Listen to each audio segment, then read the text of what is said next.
শুভ সন্ধ্যা।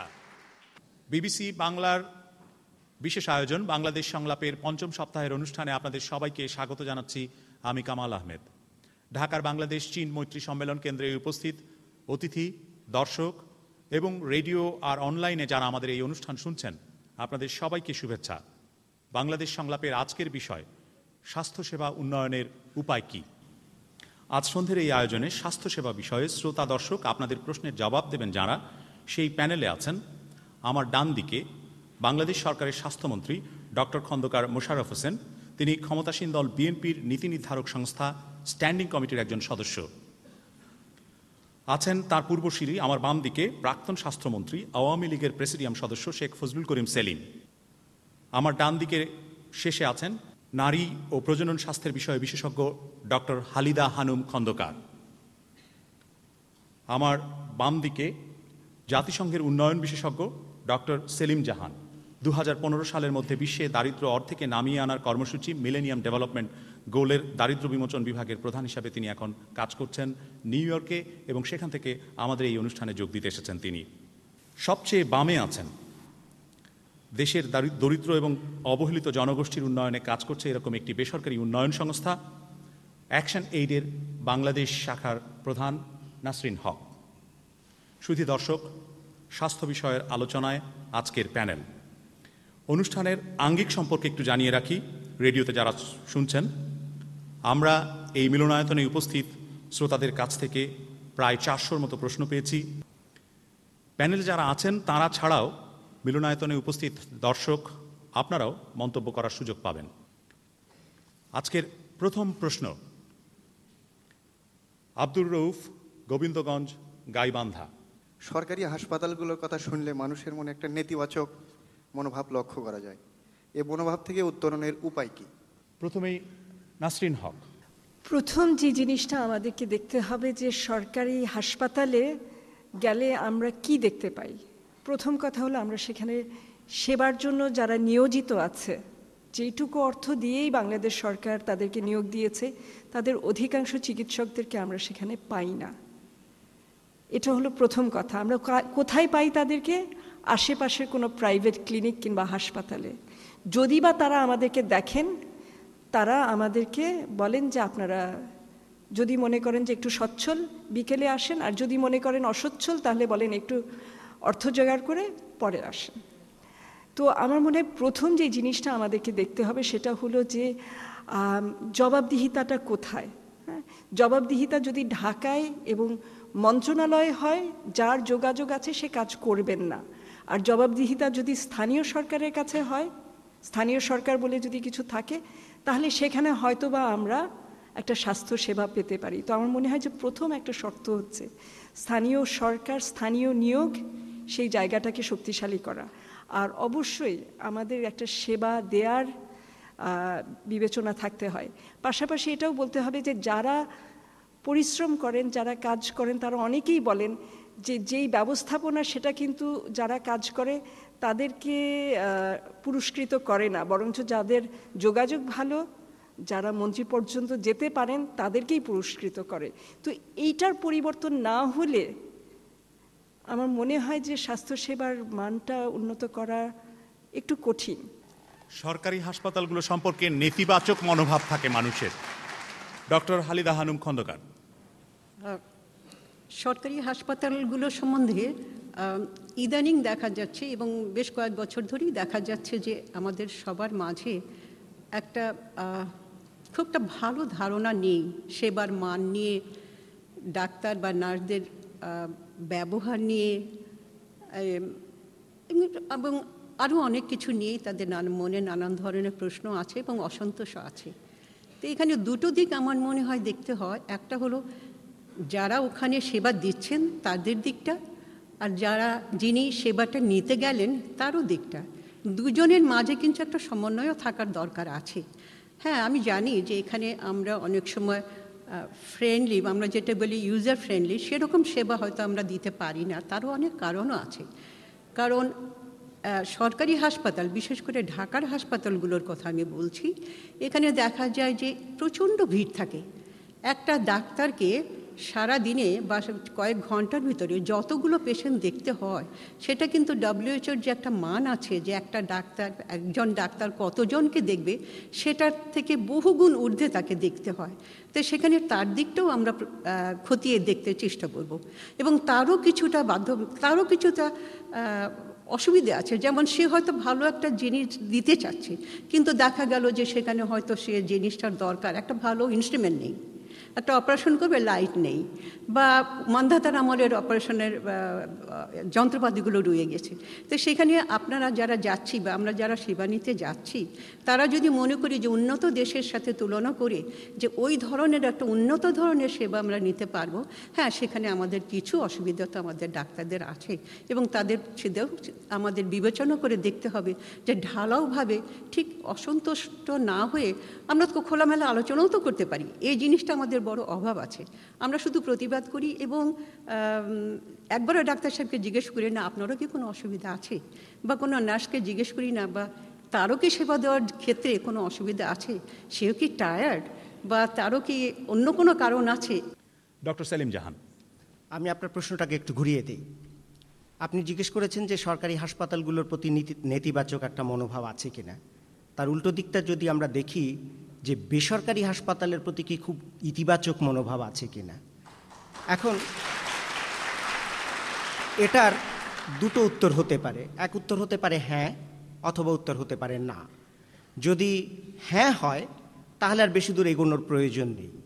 যদি উত্তর হয় না, তাহলে পরে এবার দেখতে হবে যে বেসরকারি হাসপাতাল বা বেসরকারি যে সমস্ত স্বাস্থ্য ক্লিনিক যেগুলো রয়েছে সেগুলোতে যে ধরনের সেবা দেওয়া হচ্ছে সেগুলো পর্যাপ্ত কিনা। আমি চিকিৎসক নই, আমি উন্নয়নের দৃষ্টিভঙ্গি থেকে দেখছি স্বাস্থ্য খাতে যে সেবা দেওয়া হয় তার একটা অংশ থাকে যেটাকে আমরা ইংরেজিতে হার্ডওয়্যার বলতে পারি, আরেকটা অংশ থাকে যেটাকে আমরা সফটওয়্যার বলতে পারি। এই যে দালান কোঠা, বাড়ি ঘর, নিয়ন বাতি ইত্যাদি হচ্ছে হার্ডওয়্যার, আর আপনার ডাক্তার, ওষুধপত্র ইত্যাদি হচ্ছে সফটওয়্যার। এখন আপনি যদি বেসরকারি খাতের স্বাস্থ্য ক্লিনিকগুলোতে যান, বিভিন্ন জায়গায় হার্ডওয়্যার অবশ্যই বিশেষভাবে আকর্ষণীয়, কিন্তু সফটওয়্যারের ক্ষেত্রে গেলে আপনি হয়তো দেখবেন যে সেখানে যে পরিমাণ সেবার বা যে পরিমাণ দক্ষতার প্রয়োজন সেটা আপনি পাচ্ছেন না, 1 নম্বর। 2 নম্বর কথা হচ্ছে যে এই সেবা যদি দেওয়া হয়ে থাকে উন্নত মানের, সেখানে সবার কাছে সেটার প্রাপ্যতা আছে কিনা, নাকি এটা একটা বিশেষ শ্রেণী, বিশেষ আয়ের ওপরে যাদের অবস্থান তাদের কাছে এটা লভ্য। এবং সেইটি যদি হয় তাহলে পরে আমরা কিন্তু বলতে পারি যে এই বেসরকারি খাতের যে সেবা প্রদান করা হচ্ছে সেটা কিন্তু সাধারণ মানুষের কাছে পৌঁছচ্ছে না। এবং আমার শেষ কথা হচ্ছে যে সরকারি খাতে নানান রকমের অসুবিধে থাকতে পারে, সরকারি খাতে নানান রকমের অদক্ষতা থাকতে পারে, সরকারি খাতে ডাক্তার, সেবিকা যারা কাজ করছেন তাদেরকে আমরা যে ধরনের উৎসাহ দেওয়া প্রয়োজন সেটা আমরা দিতে পারছি না, নানান রকমের অসুবিধে থাকতে পারে। কিন্তু কখনোই বেসরকারি খাতকে বা বেসরকারি স্বাস্থ্য ব্যবস্থাকে সরকারি স্বাস্থ্য ব্যবস্থার একটা সাবস্টিটিউট হিসেবে আমাদের দেখাটা বোধহয় ঠিক হবে না। এটা সরকারি স্বাস্থ্য ব্যবস্থার একটা পরিপূরক হতে পারে, কিন্তু এটা সরকারি স্বাস্থ্য ব্যবস্থার সাবস্টিটিউট হতে পারে না। শেখ ফজলুল করিম সেলিম, আপনার কি অভিজ্ঞতা সরকারি সেবা ব্যবস্থা এবং বেসরকারি স্বাস্থ্য খাত, সাধারণ মানুষের ধারণা কি? আপনার সাধারণ মানুষের যে ধারণাটা, এটার সাথে আমি একমত। নেতিবাচক একটা প্রভাব আছে, কিন্তু বিষয়টা এই নেতিবাচক প্রভাবটা পজিটিভ আনা যায়।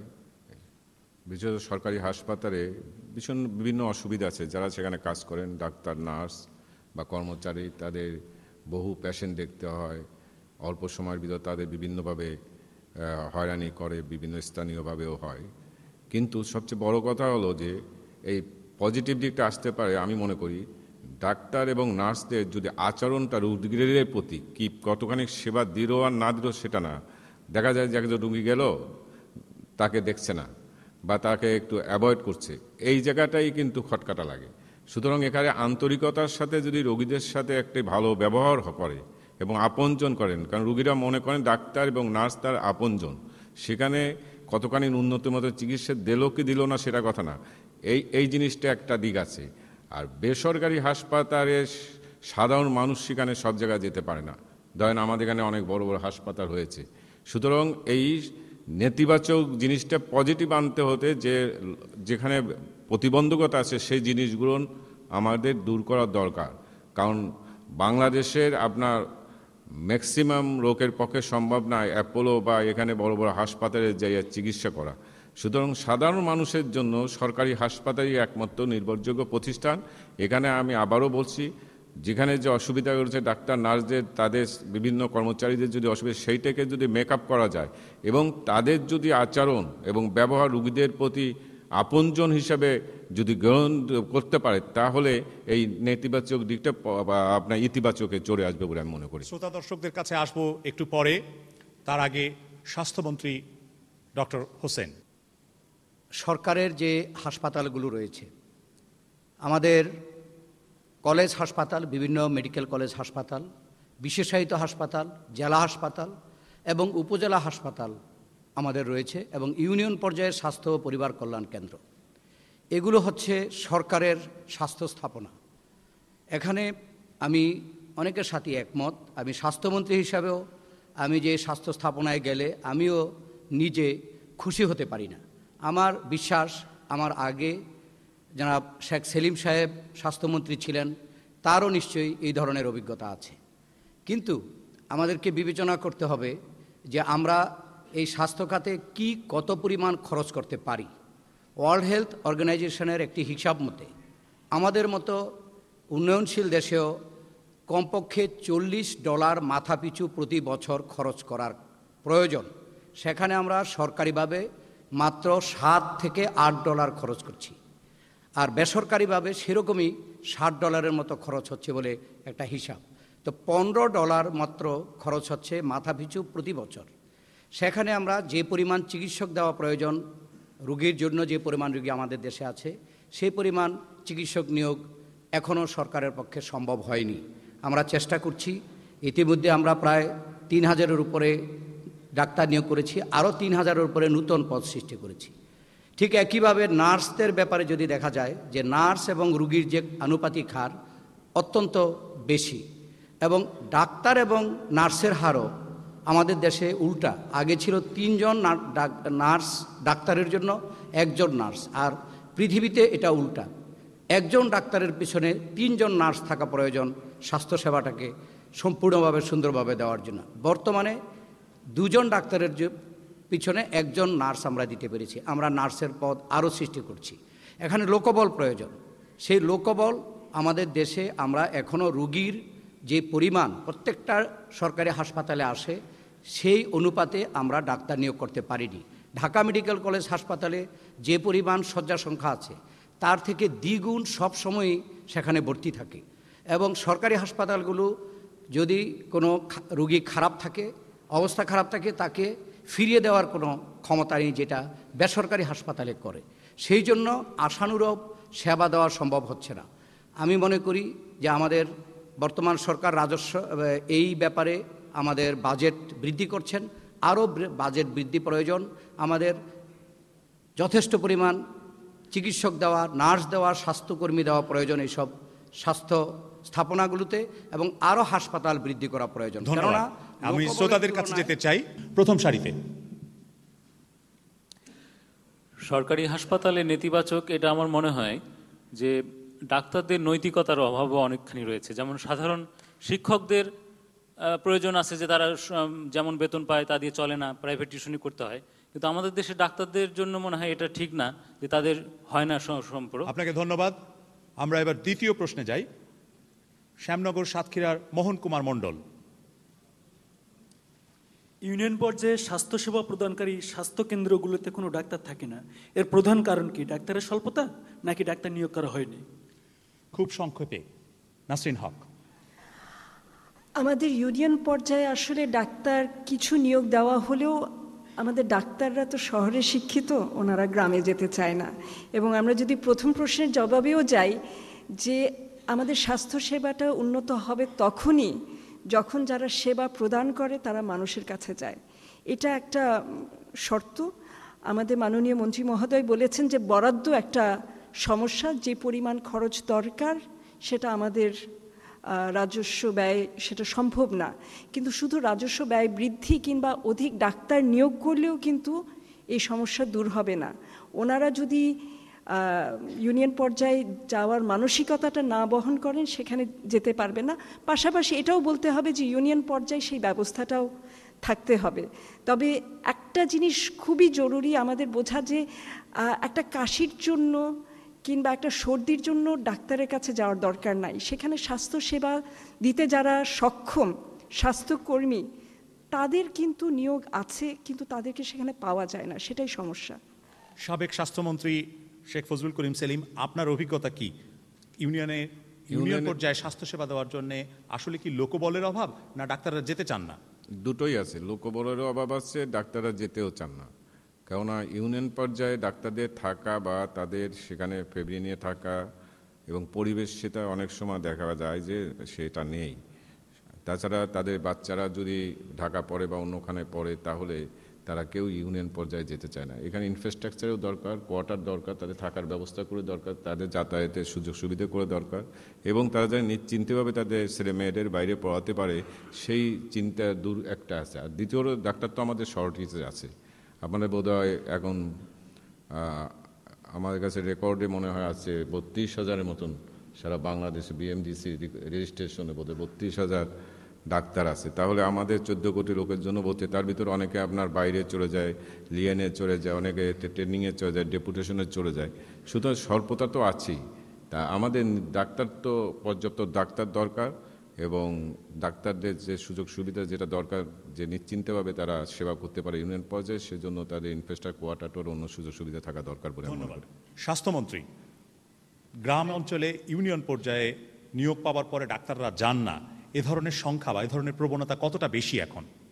প্রথমে একটু বলা দরকার যে আসলে আমাদের যে ইউনিয়ন পর্যায়ে যে স্থাপনা রয়েছে, সেই স্থাপনা হচ্ছে ইউনিয়ন স্বাস্থ্য এবং পরিবার কল্যাণ কেন্দ্র। এখন পর্যন্ত প্রত্যেক ইউনিয়নে ডাক্তার দেওয়ার কোনো ব্যবস্থা হয়নি, নিয়োগও করা হয়নি। তবে আমরা এরই মধ্যে 3,300-এর উপরে ইউনিয়ন পর্যায়ে ডাক্তার দেওয়ার জন্য আমরা পদ সৃষ্টি করেছি, এবং ইউনিয়ন পর্যায়ে ডাক্তার দেওয়া হলে আমরা যাতে করে তারা যায় সেজন্য স্বাস্থ্য কমপ্লেক্সগুলোতে ব্যবস্থা নেওয়া হচ্ছে। কিন্তু ইতিপূর্বে কিন্তু ইউনিয়ন পর্যায়ে কোনো এমবিবিএস ডাক্তার দেওয়া হতো না। শুধুমাত্র উপজেলা স্বাস্থ্যকেন্দ্রে, এবং উপজেলা স্বাস্থ্যকেন্দ্রের জন্য প্রতি উপজেলায় 3-4টি উপকেন্দ্র ছিল, শুধু উপকেন্দ্রে এমবিবিএস ডাক্তার দেওয়া হতো।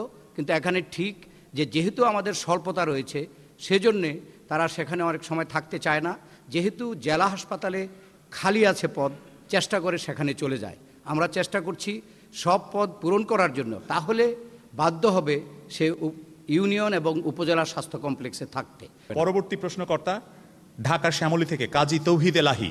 বাংলাদেশের শতাধিক থানা বা উপজেলা স্বাস্থ্য কেন্দ্রে জরুরি প্রসূতি কেন্দ্র চালু হলেও বর্তমানে সবগুলো বন্ধ কেন? ডক্টর হালিদা হানুম খন্দকার। এর অনেকগুলো কারণ আছে। যেমন উপজেলা কেন্দ্রে যেগুলো আছে সেই কেন্দ্রগুলোতে দেখা যায় যে ডাক্তার প্রচুর আছে, এবং সেখানে যে ডাক্তারের সংখ্যাটা আমাদের নির্ধারণ করা আছে, মাননীয় মন্ত্রী সাহেব এখানে আছেন, সেখানে এরকম আছে যে একটা উপজেলা স্বাস্থ্যকেন্দ্রে 9 জন ডাক্তার থাকবে। কিন্তু 9 জনকে পোস্টিংও দেওয়া হয়, হয়তো কোনো কোনো উপজেলায় এর কম দেওয়া হলেও হতে পারে। সেখানে দেখা যায় যে ডাক্তারের যে বাসস্থান, যেখানে ডাক্তার থাকবেন, সেটা শুধু 5 জনের জন্য আছে। তা এখন 5 জনের জন্য যদি বাসস্থান থাকে আর 4 জন তাহলে কোথায় থাকবে? এটা একটা, হ্যাঁ, বাসস্থানের অভাব আছে।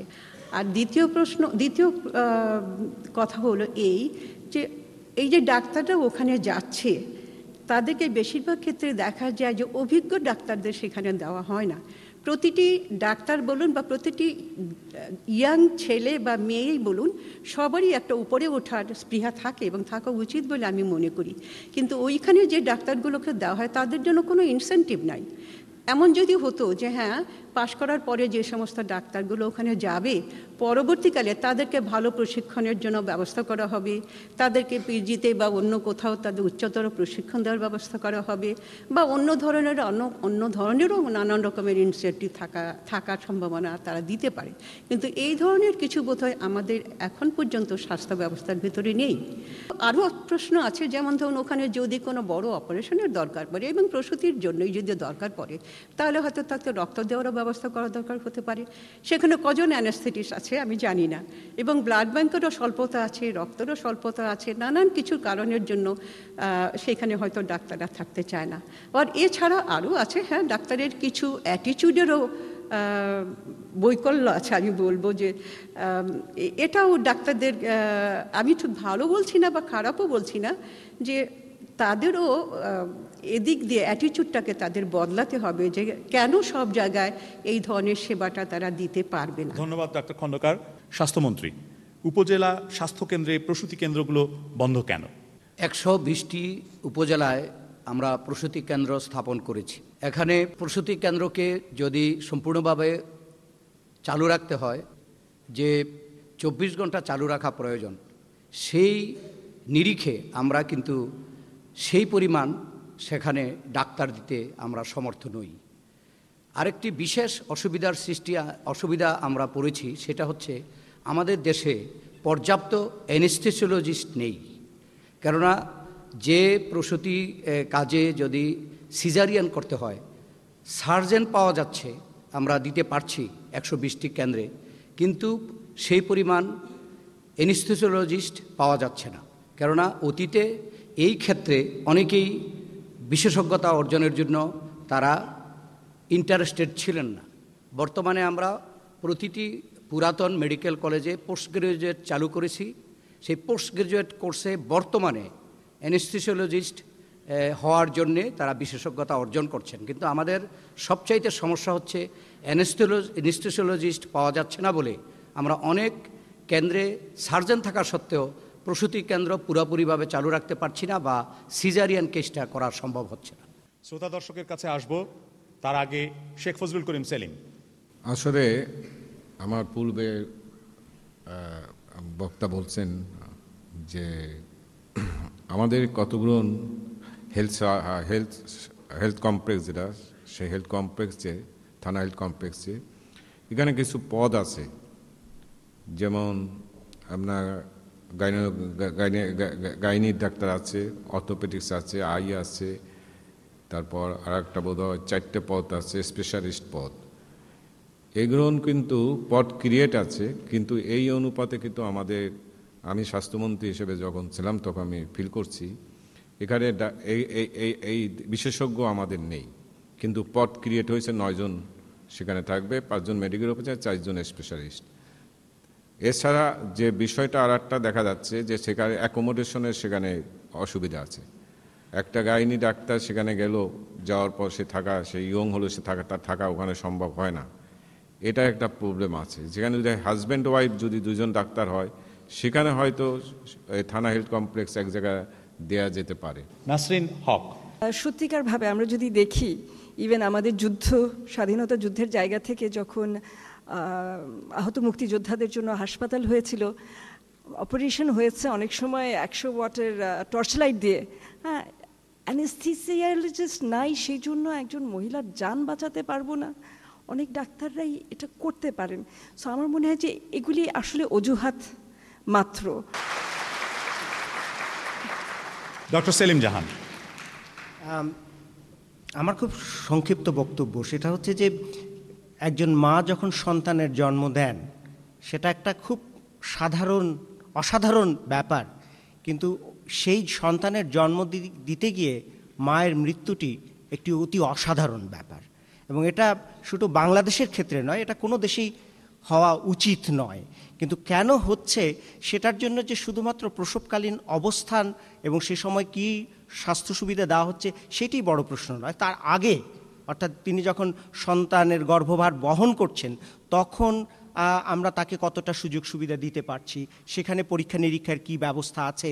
বাংলাদেশে এখনও প্রায় 60% গর্ভবতী মা রক্তশূন্যতায় ভোগেন, এবং বাংলাদেশে এখনও সন্তান প্রসবকালে যে মাতৃমৃত্যুর হার সেটা প্রায় উপসাহারীয় অঞ্চলের মাতৃমৃত্যুর হারের প্রায় কাছাকাছি। সুতরাং এই সমস্ত বিষয়গুলো আমার মনে হয় একটু তলিয়ে দেখা প্রয়োজন, যে একটা অতি সাধারণ যে প্রক্রিয়া একটা অসাধারণ ব্যাপারের জন্যে, সেক্ষেত্রে একজন মাকে কেন মৃত্যুবরণ করতে হবে, আমার মনে হয় এটাকে আরও ভালোভাবে তলিয়ে দেখা দরকার। স্বাস্থ্যমন্ত্রী, অ্যানেস্থেসিওলজিস্টের অভাব এটা কি শুধুমাত্র অজুহাত? উনি একজন প্রখ্যাত সমাজকর্মী, যদি তিনি প্রফেশনের দিক থেকে চিন্তা করতেন তাহলে এই কথাটা হয়তো বলতেন না। কেননা একজন মেডিসিনের বিশেষজ্ঞ বা ডাক্তার, তাকে যতই চেষ্টা করা হোক তিনি অপারেশন করতে রাজি হবেন না, তার এথিক্স সেটা নয়। অপারেশন করবেন একজন সার্জন, এবং সার্জন অপারেশন করবেন না যদি রুগীকে বেহুশ করতে হয়, তাহলে অ্যানেস্থেসিওলজিস্ট এসে বেহুশ না করলে সেই সার্জন তার এথিক্সে বলে না তিনি অপারেশন করতে পারেন না। এখন মুক্তিযুদ্ধকালীন যে পরিস্থিতির কথা বলেছেন সেটা কিন্তু আমাদের এখন একটা জায়গায় যদি হঠাৎ করে অ্যাক্সিডেন্ট হয়, আমরা দেখি যে এরকম পরিস্থিতি হয়, যে যতটুকু পারে চেষ্টা করে, কিন্তু যদি প্রফেশনালি কাজ করতে হয় অবশ্যই একজন সার্জন লাগবে অপারেশন করতে। একজন মেডিসিনের ডক্টর উইল নট, উনি নিজে কখনোই করা উচিত না, রাজিও হবেন। ধন্যবাদ। এবারে পরবর্তী প্রশ্ন ঢাকার পলাশী কলোনি থেকে আমেনা খাতুন। আমার প্রশ্ন, সরকারি স্বাস্থ্য কমপ্লেক্সগুলোতে গুটি কয়েক হোমিও চিকিৎসক নিয়োগ দিয়ে আর নিয়োগ দেওয়া হচ্ছে না কেন? হোমিও চিকিৎসক নিয়োগ দেওয়া হয়েছিল সরকারি স্বাস্থ্য কমপ্লেক্সগুলোতে গুটি কয়েক, আর কেন দেওয়া হচ্ছে না? স্বাস্থ্যমন্ত্রী, আসলে আগে আমাদের ঔষধ নীতিতে এই হোমিও, ইউনানি এবং আয়ুর্বেদিককে রেকগনাইজ করা হতো না, স্বীকৃতি দেওয়া হতো না। স্বাস্থ্যনীতি আমরা নূতন করেছি, ঔষধ নীতিও আমরা করছি। আমরা এখানে আমরা ডিস্ট্রিক্ট হাসপাতালগুলোতে হোমিওপ্যাথ, ইউনানি এবং আয়ুর্বেদ প্রথম কিছু আমরা নিয়োগ করেছি, এবং আমাদের যে নূতন এখন আমাদের পিএসপিতে প্রোগ্রাম রয়েছে, সেখানে আরও হোমিও এবং আয়ুর্বেদ এবং ইউনানি চিকিৎসক নিয়োগের আমাদের ব্যবস্থা রয়েছে, সেটা আমরা ভবিষ্যতে করব। পরবর্তী প্রশ্নে যাচ্ছি আমরা। ঢাকা শুক্রাবাদ থেকে দেলোয়ার হোসেন। আমার প্রশ্ন হচ্ছে যে ট্রিটমেন্টের অন্যতম গুরুত্বপূর্ণ স্টেপ হচ্ছে ডায়াগনোসিস, কিন্তু দেশে যে বিভিন্ন জায়গায় সেন্টারে ডায়াগনোসিস সেন্টারগুলো গড়ে উঠছে সেগুলো পর্যাপ্ত ইনস্ট্রুমেন্ট এবং এক্সপার্ট নাই, যারা ভুল উত্তর দিচ্ছেন বা ভুল রিপোর্ট দিচ্ছেন, এবং এসব জায়গায় যে এক্স রে করা হচ্ছে তারপরে যে রেডিয়েশন হচ্ছে তার প্রোটেক্টের ব্যবস্থা নেই। দেশের ডায়াগনোসিস সেন্টারগুলো উন্নত করার জন্য কি কোনো আইন প্রণয়ন করা যায়, এবং যদি তাদের কোয়ালিটি না থাকে সেই সব ডায়াগনোসিস সেন্টার কি বন্ধ করে দেওয়া যায় কিনা? নাসরিন হক, এ বিষয়ে কি কোনো আইন করা উচিত? অবশ্যই এখানে আমাদের কনজিউমার প্রোটেকশনের ব্যাপারটা থাকা উচিত, সেখানে তো আইনের একটা বিষয় আসেই। তাছাড়া এই যে প্রাইভেট ডায়াগনস্টিক কিংবা এগুলির যে একটা রেগুলেশন, এটা কিন্তু পর্যাপ্তভাবে সরকারি জায়গা থেকে করা হচ্ছে না। সাবেক স্বাস্থ্যমন্ত্রী শেখ ফজলুল করিম সেলিম। আসলে আমাদের দেশে আপনার বিভিন্ন অলিগলিতে ডায়াগনোসিস সেন্টার করছে, এবং এটা এমন কোনো আইন নাই যে এগুলোকে বন্ধ করার, এর জন্য আইন হওয়া দরকার। আমাদের সময় কিছু কিছু বাই ফোর্স তাদের বন্ধ করেছিলাম, 25টার মতো ডায়াগনোসিস সেন্টার, যাদের এক্সপার্ট তো নাই, টেকনিশিয়ান নাই, কিছুই নাই, যে তারা কুলেরে সাইনবোর্ড লাগাই দিয়েছে। এটা মানুষের জন্য খুবই ক্ষতিকর, সুতরাং এর জন্য আইন করা দরকার। হয়তো প্রশ্ন করবেন যে আপনারা আইন করেন নাই কেন? আমরা একটা উদ্যোগ নিয়েছিলাম, এই ডায়াগনোসিস সেন্টার এবং হাসপাতালগুলোকে কীভাবে নিয়ন্ত্রণ করা যায় সেটা আমরা আমাদের সরকারের সময় একটা উদ্যোগ নিয়েছিলাম, কমপ্লিট করে আসতে পারিনি। তো এটা আইন করা দরকার। আইন করে কিছু দর্শকের মন্তব্য, পেছনের সারি থেকে চতুর্থ সারিতে পেছন দিক থেকে লাল সোয়েটার। এই স্বাস্থ্য যে ডায়াগনস্টিক সেন্টারগুলো আছে এগুলোতে আমি খোঁজ নিয়ে দেখছি বাংলাদেশে কোনো আইন নাই, এমনকি এই যে বাড়তি ফি নেওয়া হচ্ছে রোগীদের কাছ থেকে, এটারও কোনো আইন নাই। স্বাস্থ্যমন্ত্রীর কাছে আমার জিজ্ঞাসা যে এরকম কোনো আইন করা হবে কিনা, যে ফি যে বাড়তি ফি যে আদায় হচ্ছে। বাঁ দিকে একেবারে পেছনের দিকে। হ্যাঁ, আপনি। আমার মন্তব্য হচ্ছে বাংলাদেশের বিভিন্ন জায়গায় জায়গা আছে যে ডায়াগনস্টিক সেন্টারগুলো হচ্ছে, সেখানে বাংলাদেশ সরকারের পক্ষ থেকে তদন্ত করা হয় না কেন, এবং সেখানে যদি বাংলাদেশ সরকার কোনো একটা কমিটি গঠন করে সেগুলো পর্যাপ্ত পরিমাণে পর্যবেক্ষণ করেন, তাহলে আমার মনে হয় সেই সমস্যা সমাধান করা যায়। সামনে ডান দিকের দ্বিতীয় সারিতে দ্বিতীয় জন।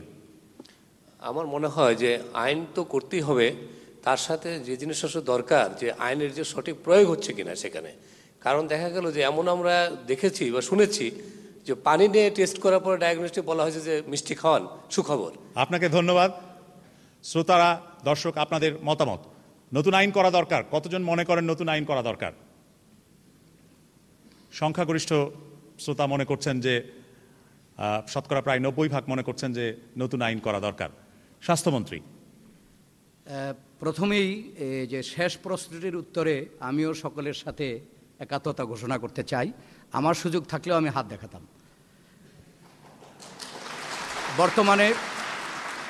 বর্তমানে কোনো আইন নেই, তবে নীতিমালা রয়েছে। সেই নীতিমালার ভিত্তিতে স্বাস্থ্য অধিদপ্তর এই ডায়াগনস্টিক সেন্টারগুলো প্রথম অনুমতি দিয়ে থাকেন এবং তখন শর্ত থাকে, এবং পরবর্তীকালে দেখা যাচ্ছে যে সেই শর্ত সেসব সেন্টারগুলো অনেকগুলো সেন্টার মানেন না। সেই জন্যে আমাদের মন্ত্রণালয় এবং স্বাস্থ্য অধিদপ্তর থেকে ভিজিলেন্স টিম আছে, এবং সেই টিম ঝটিকা তদন্ত বা ঝটিকা সফর করে তারা, এবং প্রত্যেক মাসে 2-4-5টা এরকম ডায়াগনস্টিক সেন্টার বন্ধ করা হয়, এবং প্রায় গত 1 বছরে কয়েক শত মামলা তাদের বিরুদ্ধে করা হয়েছে। তারপরেও আমি মনে করি যে নীতিমালা রয়েছে এবং যে ফাঁক ফোকরের মধ্য দিয়ে তারা চালাতে পারছে, যেহেতু একটি আইন নেই, এখানে আমরা এ ব্যাপারে আইন প্রণয়ন করার জন্য আমরা কমিটি করেছি। সেই আইনের খসড়া হয়েছে, আমরা সেই আইনটি আমাদের মন্ত্রিসভায় উপস্থাপন করেছি। আইনটির নাম হচ্ছে বেসরকারি হাসপাতাল এবং ডায়াগনস্টিক এবং ক্লিনিক নিয়ন্ত্রণ আইন। সেটা প্রথম আমাদের ক্যাবিনেটে এটা প্রথম যে রিডিং হয় সেটা হয়েছে, এবং আরও কিছু পরিবর্তন করে কিছু সংযোজন করে আনার জন্যে আমরা নির্দেশিত হয়েছি। সেই হিসাবে বর্তমান সংসদের মধ্যে কি এই আইন সম্ভব হবে? আমরা চেষ্টা করছি। পরবর্তী প্রশ্নে যাই। আব্দুল মকিম চৌধুরী, লক্ষ্মীপুর উপজেলা সদর থেকে এসেছেন। আমাদের সোনারসিলারা আছে, প্রশিক্ষিত সেবক সেবিকা আছে, দৃষ্টিনন্দন পরিপাটি হাসপাতাল আছে সর্বশেষ প্রযুক্তির অত্যাধুনিক চিকিৎসা ব্যবস্থা। আমাদের ঔষধ বিশ্বমানের রপ্তানিও করি। এত সত্ত্বেও আমাদের চিকিৎসার্থে বিদেশ যেতে হয়। এই প্রবণতা রোধে কী ব্যবস্থা নেওয়া যায়? অর্থাৎ ওনার প্রশ্ন হচ্ছে যে ডাক্তার আছে, হাসপাতাল আছে, সর্বশেষ প্রযুক্তিও আছে, আমরা ওষুধ তৈরি করে সেই ওষুধ রপ্তানি করছি, কিন্তু তারপরেও চিকিৎসার জন্য বিদেশে যেতে হয়। এই প্রবণতা রোধে কি করা যায়? নাসরিন হক। আসলে সবই আছে, নাই শুধু সেবাটা। এবং আমার মনে হয় যে প্রথম যেই প্রশ্নটা করেছিলেন যে নেতিবাচক অবস্থা আমাদের হাসপাতালগুলোর, সেখানে যেমন বলা হয়েছে যে একটি আইন প্রয়োজন, তবে আমি বলবো সেটা শুধু বেসরকারি হাসপাতাল ডায়াগনস্টিক নিয়ন্ত্রণের জন্য না, সরকারি হাসপাতাল এবং ডায়াগনস্টিক নিয়ন্ত্রণের জন্য সেই একই আইন হওয়া উচিত। কারণ আমরা বর্তমানে যদি কোনো সরকারি কোনো কর্মকর্তা কিংবা প্রতিষ্ঠানের বিরুদ্ধে মামলা করতে চাই, সেটা কিন্তু এত সহজ হয় না। অতএব এই আইনটা সবাইকেই কভার করা উচিত। পাশাপাশি আমার যেটা প্রথম কথা, শেষ কথা, সবসময়ের কথা, জবাবদিহি না হলে কিন্তু সেবাটা আসবে না। অতএব স্থানীয় সরকারের কাছে স্বাস্থ্যসেবা জবাবদিহি হতে হবে, এটা না হলে আমরা আগাতে পারবো না। ডক্টর হালিদা হানুম খন্দকার। আমি বলতে চাচ্ছি এই যে বিদেশ যাওয়ার প্রবণতাটা ইদানিং সত্যিই বেড়েছে, এবং তার একটা মূল কারণ হলো যে এখানে কোয়ালিটি সার্ভিসটা তারা পাচ্ছে না। তো এখানে কিন্তু সরকারি এবং বেসরকারি দুটো হাসপাতালই কাজ করে একই রকমভাবে। ইদানিং দেখা যাচ্ছে যে অনেক বেসরকারি হাসপাতাল হয়েছে, অনেক নামি দামি ডাক্তার আছে এবং সেগুলো শানশৌকতও অনেক। তারপরেও দেখা যাচ্ছে যে বিদেশে চিকিৎসার জন্য যাওয়ার প্রবণতাটা কমেনি। তো তা মানে এই দাঁড়ায় হয়তো সরকারি বলুন আর বেসরকারি বলুন, যে হাসপাতালগুলো হয়েছে সেখানে হয়তো সেবার মানটা সত্যিই উপযুক্ত না, বা যিনি সেবাটা নিচ্ছেন তার কাছে গ্রহণযোগ্য না। সাবেক স্বাস্থ্যমন্ত্রী, আপনার পরামর্শ কি হবে? আমার পরামর্শ হলো যে ফার্স্ট হলো যে আপনার ইতিপূর্বে যে প্রশ্নটা যে ডায়াগনোসিস সেন্টার যেগুলো আছে, এখানে দেখা যায় যে একজন রুগী এক জায়গা থেকে ক্লিনিক প্রাইভেট হোক সরকারি হোক একরকম হলো, আর এক জায়গার থেকে করলো আর এক রকম হলো, তখন এই আস্থাটা তারা হারিয়ে ফেলায়। তো দ্বিতীয় কথা হলো যে আমাদের প্রাইভেট প্র্যাকটিসের সুযোগ আছে ডাক্তারদের, সরকারি হাসপাতালে চাকরি করেন, চাকরি করার পর দুটোর পর প্রাইভেট হাসপাতালে যে বক্তৃতা দেন, ভালো ভালো ডাক্তার আছে আমাদের, বক্তৃতা দিয়ে 5টার সময় আর এক জায়গায় যায় একটা বক্তৃতা দেন, বক্তৃতা 7টার সময় যখন চেম্বারে বসেন তখন 50 জন রুগী যায়। এখন এক এক রুগীকে এক এক মিনিট করে বলে আসেন আপনাকে দেখে দিয়ে চলে যাই, এক এক মিনিট। এই যে রুগীদের দেখার যে পরিবেশটা, এবং রুগীরা সেই ডাক্তারের উপর আর আস্থা রাখতে পারে না, কিন্তু সময় দিতে পারে না, কারণ সে এমনি সারাদিন পরিশ্রম করেছে, এমনি একটা হিউম্যান বিং, তার পক্ষে সম্ভব নয় 50টা রুগীকে আধা ঘন্টা, কিন্তু বিদেশে যাওয়ার পর্যন্ত ওইখানেই বাড়ে যখন এখানে আমাদের ভালো ডাক্তার থাকার পরও তার কাছে এটা ঠিক মতন আচরণ বা চিকিৎসা যেটা সে আশা করছে সেটা পায় না, তখনই সে বাইরে যায়। শ্রোতাদের মধ্যে, দর্শকদের মধ্যে আপনারা কতজন বিদেশে যান প্রয়োজন হলে? কতজন গিয়েছেন এ পর্যন্ত? খুবই কম। এবার স্বাস্থ্যমন্ত্রী, আপনি যদি উত্তর দিতে চান যে বিদেশে যাওয়ার এই প্রবণতা রোধ করার জন্য কি ব্যবস্থা আপনার সরকার নেবে? ইতিমধ্যে আমরা এ ব্যাপারে পদক্ষেপ নিয়েছি। আমি প্রথমে বলেছিলাম যে আমাদের স্বাস্থ্য বাজেটের 65% আমরা প্রাথমিক স্বাস্থ্য পরিচর্যায় এ পর্যন্ত খরচ করেছি। সেই জন্যে কিন্তু আমরা ফলাফল পেয়েছি। স্বাধীনতার পরে আমাদের গড় আয়ু ছিল 43 বছর, এখন আমাদের গড় আয়ু বৃদ্ধি পেয়েছে 65। এটা কিন্তু প্রাথমিক স্বাস্থ্য পরিচর্যায় সফলতার কারণে। এর ফলে বিশেষজ্ঞ বা বিশেষায়িত যে চিকিৎসা, এগুলোর ব্যাপারে আমরা পর্যায়ক্রমে সকল সরকারি সেরকম মনোযোগ দিতে পারিনি। সেজন্যে আজকে যারা বিদেশে যান তারা বিশেষায়িত কতগুলো চিকিৎসার জন্য যান, হৃদরোগের জন্য যান, ক্যান্সারের জন্য যান ইত্যাদি। এই ব্যাপারে বর্তমানে আমরা বিদেশি জয়েন্ট ভেঞ্চার আমরা অ্যালাউ করছি। বিদেশ থেকে আমাদের দেশেও নতুন নতুন বেসরকারি খাতে হাসপাতাল হচ্ছে। আমরা আমাদের জাতীয় হৃদরোগ ইনস্টিটিউট থেকে শুরু করে বিভিন্ন হাসপাতালগুলোতে আমরা এই কার্ডিয়াক সেন্টার চালু করছি। তারপরেও আমি বলতে চাই যে আমাদের এই যে আস্থা, এই আস্থা অর্জন করতে হবে আমাদের চিকিৎসকদের। সেলিম জাহান, যদিও এটা জাতীয় সংসদ নয়, তবু একটা সংশোধনী আনতে চাই।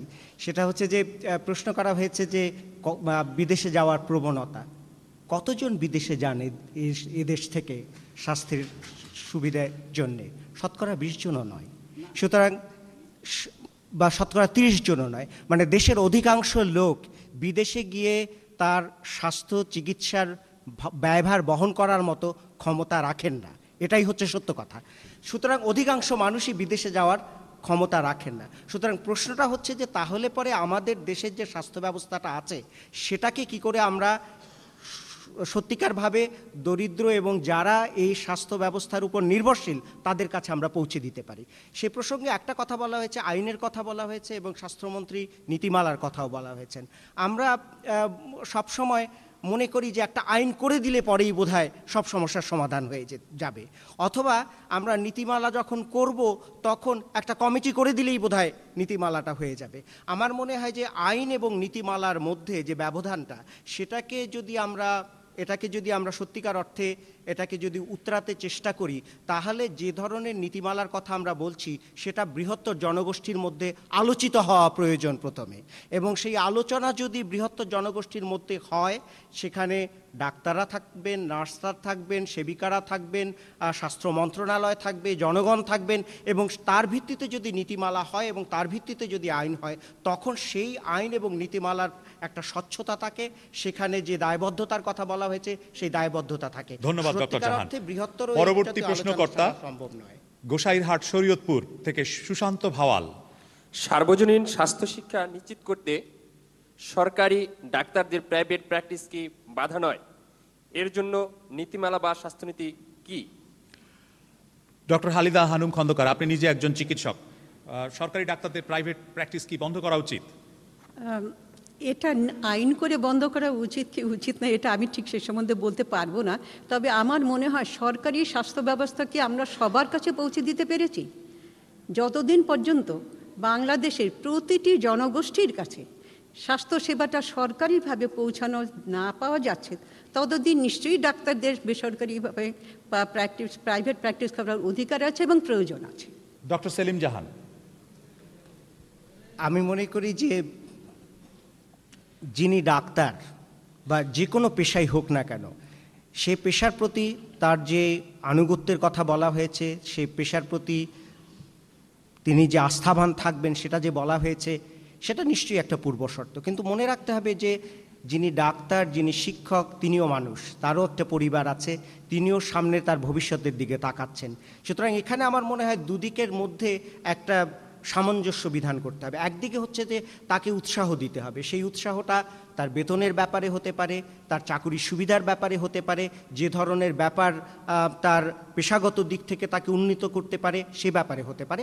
আর অন্যদিকে হচ্ছে যে দায়বদ্ধতার কথা বলা হয়েছে, সেই দায়বদ্ধতার একটা ব্যবস্থা করতে হবে। এই প্রশ্নের সাথে সম্পর্কিত আরেকটি প্রশ্ন ঢাকা বিশ্ববিদ্যালয়ের জহুরুল হক হলের আফলাতুন কায়সার।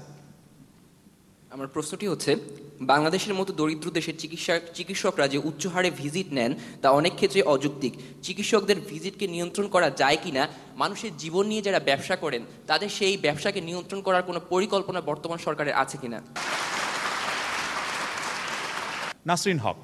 প্রথমে একটু সবাইকে স্মরণ করিয়ে দিব যে 1990 সনে একটা স্বাস্থ্যনীতি হয়েছিলেন, যার ফলে তৎকালীন স্বৈরাচারও পড়ে গেছিল এবং ডাক্তাররা একটি ধর্মঘট সে সময় করেছিলেন।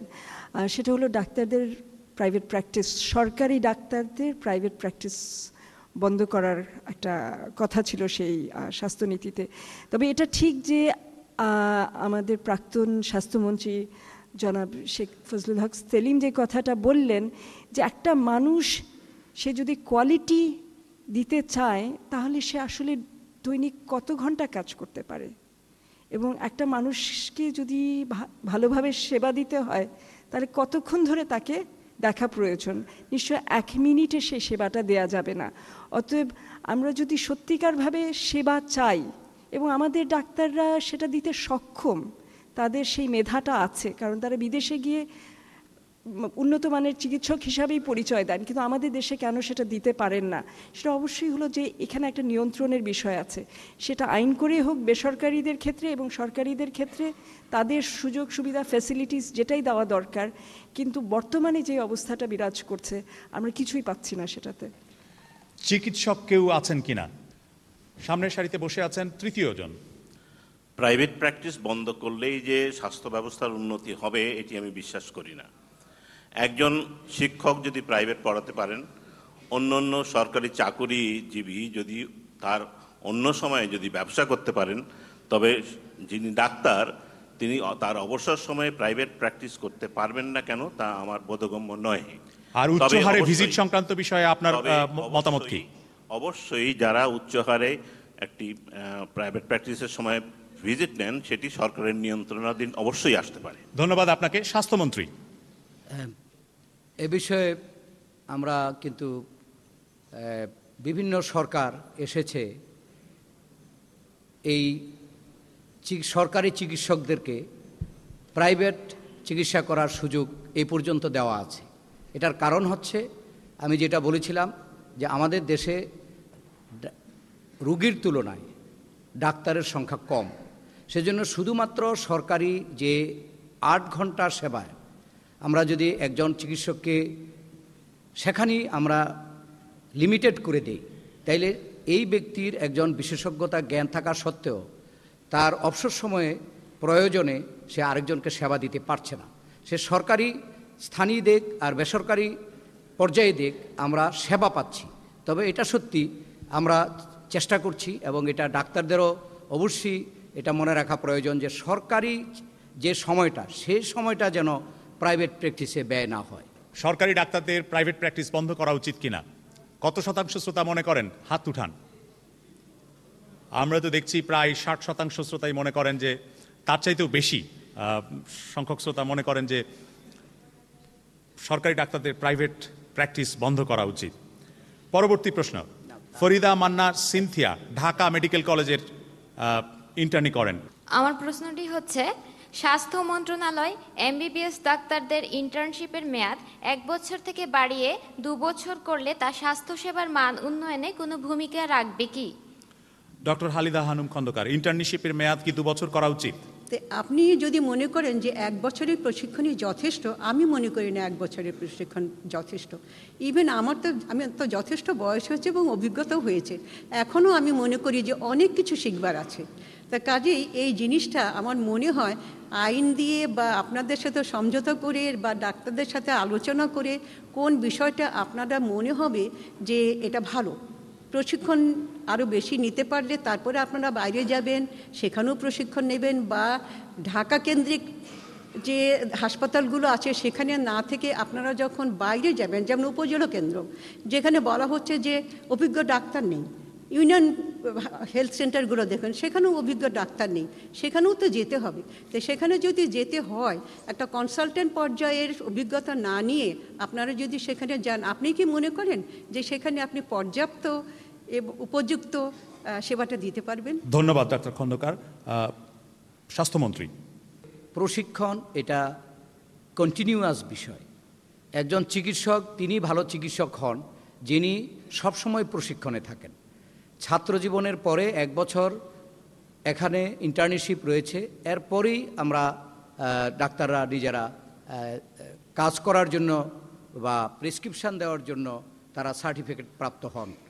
এখানে আলোচনা হতে পারে, কিন্তু এখন পর্যন্ত এমন কোনো আমার কাছে কোনো বিষয় আসেনি যে 1 বছর ইন্টার্নশিপের জন্য খুব একটা আমাদের কোনো অসুবিধা হচ্ছে। 2 বছর ইন্টার্নশিপ করলে আমাদের এমনিতেই ডাক্তারের সংখ্যা কম, আমরা ডাক্তারের সংখ্যা অতি দ্রুত বৃদ্ধি করতে চাই। এবছর আমরা সরকারি মেডিকেল কলেজগুলোতে আসন সংখ্যা বৃদ্ধি করে দিয়েছি, বেসরকারি মেডিকেল কলেজ আমরা অনুমতি দিচ্ছি। কেন? যত দ্রুত আমরা আরও ডাক্তার সৃষ্টি করতে পারি, তৈরি করতে পারি। সেই জন্যে বর্তমানেও 1 বছর ইন্টার্নশিপ আছে, ভবিষ্যতে হয়তো চিন্তা করা যাবে যখন আমরা পর্যাপ্ত চিকিৎসক তৈরি করতে পারব। ধন্যবাদ। আমরা পরবর্তী প্রশ্নে যাব। আমার মনে হয় এটাই শেষ প্রশ্ন হবে। আফতাবুন নাহার, ঢাকা বিশ্ববিদ্যালয়। মাননীয় স্বাস্থ্যমন্ত্রীর কাছে আমার প্রশ্ন, মানসিক রোগীদের সেবা দেওয়ার জন্য সংশ্লিষ্ট কর্তৃপক্ষ কি কি ব্যবস্থা নিয়েছেন? স্বাস্থ্যমন্ত্রী, আপনি যদি বলেন। আমাদের বর্তমানে পাবনায় যে মানসিক হাসপাতালটি রয়েছে সেটার শয্যা সংখ্যাও আমরা বৃদ্ধি করেছি, আর আমরা ঢাকায় একটি মানসিক স্বাস্থ্য ইনস্টিটিউট স্থাপন করেছি এবং সেই মানসিক স্বাস্থ্য ইনস্টিটিউট অত্যন্ত উন্নত মানের, এখানে গবেষণা চিকিৎসা করছেন। এখানেও আমাদের হাসপাতাল রয়েছে এবং এছাড়াও বিভিন্ন বিশেষায়িত হাসপাতালে, কলেজ মেডিকেল কলেজ হাসপাতালে মানসিক রোগী চিকিৎসার জন্য ওয়ার্ড স্থাপন করা হয়েছে। ধন্যবাদ।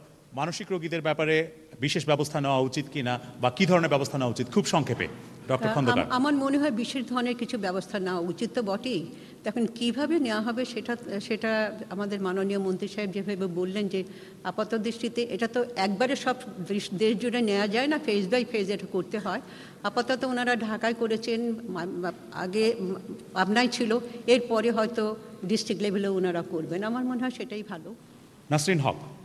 আমার মনে হয় যে আমাদের আসলেও যেটা আছে সেটা পর্যাপ্ত না। আমরা যেভাবে প্যারামেডিক ট্রেনিং দিয়ে আমাদের ইউনিয়ন সেন্টারগুলিতে আছে, পাশাপাশি যদি প্যারাসাইকোলজিস্ট কিংবা প্যারাসাইকিয়াট্রিক এই কেয়ারটা থাকে তাহলে অনেক লাভ হবে। কারণ শুধু উপজেলা কিংবা ইউনিয়ন পর্যায়ে মানুষজনের জন্য কিন্তু এই মানসিক স্বাস্থ্য সেবাটা অ্যাক্সেসিবল না। ধন্যবাদ। এক বাক্যে ডক্টর সেলিম জাহান। মানসিক রোগের ব্যাপারটি শুধুমাত্র স্বাস্থ্য সেবার বিষয় নয়, এটা পরিবারের বিষয়, এটা ব্যক্তিগতভাবে প্রত্যেকজন মানুষের বিষয় এবং তাদের একটা সামাজিক স্বীকৃতি নিতান্তভাবেই প্রয়োজন। শেখ ফজলুল করিম সেলিম, খুব সংক্ষেপে। পাবনায় আমাদের যে মানসিক হাসপাতালটা আছে এটা পর্যাপ্ত সুযোগ সুবিধা নাই, এটা আরও সুযোগ সুবিধা আমরা কিছু চেষ্টা করেছিলাম, আরও সুযোগ সুবিধা বেড়ে সেইখানে উন্নত চিকিৎসার ব্যবস্থা করলে বোধহয় ভালো হয়। সব জায়গায় করা সম্ভব হবে না এই পর্যায়ে। আপনাদেরকে অসংখ্য ধন্যবাদ। আমরা আগামী সপ্তাহে চট্টগ্রামে বাণিজ্য বিষয়ে পরবর্তী সংলাপের জন্য মিলিত হব। সেই সংলাপের জন্য আপনাদের আগাম আমন্ত্রণ জানাচ্ছি। আজকের প্যানেল এবং দর্শক শ্রোতা আপনাদের সবাইকে বিবিসির এই আয়োজনে আমাদের সঙ্গে থাকার জন্য আবারও ধন্যবাদ জানিয়ে আমি কামাল আহমেদ এখনকার মতো এখানেই বিদায় চাইছি।